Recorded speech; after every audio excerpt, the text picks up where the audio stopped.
Listen, the Europeans call this a carbon border adjustment mechanism. I can think of some other more appropriate titles, but I won't repeat them while people are having dinner. Caleb, what do you make of this plan to tax Australian goods because of our failure to combat climate change?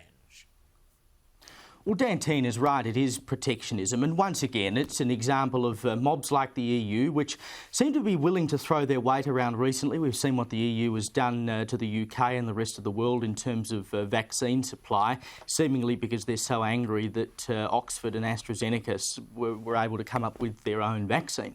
But it is an example of rich, wealthy people in the Western world dictating to poorer countries that they should not be entitled to any form of cheap energy because it's bad for the environment, and sod you if you live in poverty.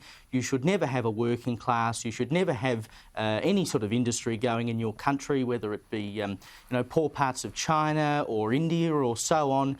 You don't deserve coal. You don't deserve oil. You should all live in poverty because we want to make the planet better. That's really what this comes down to. Every time you've got governments or other organisations saying that we cannot export and burn coal around the world, they are consigning millions, if not billions, of people around the world to poverty forever. We shouldn't beat around the bush about that, and that's all this sort of tax would achieve. Prue, I seem to have vaguely in the back of my mind somewhere that in 2 world wars we rushed over to Europe and helped them out and saved them, but they seem to have forgotten that. First, they blocked the export of COVID vaccines, as Caleb was remembering, and now they're threatening us with this. No way to treat an ally, is it? Well, no, but, they've always been superior and they would consider us a bunch of uncouth yobs. We are young and brash and we can be bullied. It's like I've got to interrupt you there, Prue. I've got to interrupt you, Prue. Yes. We are not young any longer. We ditched young from our national anthem. We are strong or something or other. All yes, right. So I'll have to stop you with the young stuff. Yeah.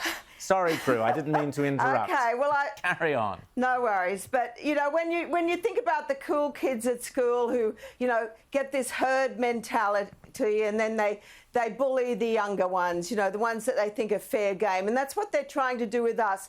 It's so important that we hold our ground.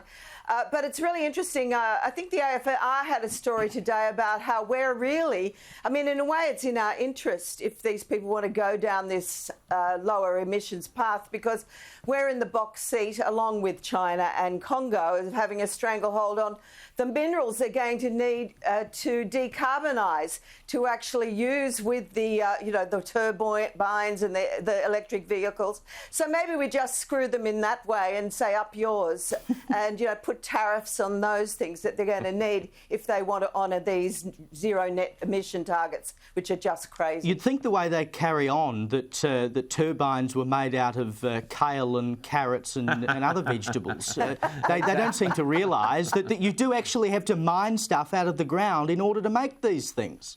Of course, but exactly. What's a bit of hypocrisy between the lovies? Now, turning to another issue, actually not an unrelated issue. Former New South Wales Premier Mike Baird could be making a shock return to politics. Senior Liberals apparently are reportedly urging Mike Baird to run against Zali Steggall in the seat of Warringah on Sydney's northern beaches. Now, Prue, is Mike Baird the Liberals' only hope to knock off Zali? Well, let's hope not. He's a very nice man. He's a bit of a flip-flopper. Those will remember all his change of heart with when the pressure became too big on him with the greyhounds. He sold off a lot of stuff. I found him a little bit woke for my liking. That's maybe why they think that he'll be palatable to the Warringah crowd. But bring back Tony Abbott. That's who should be brought back.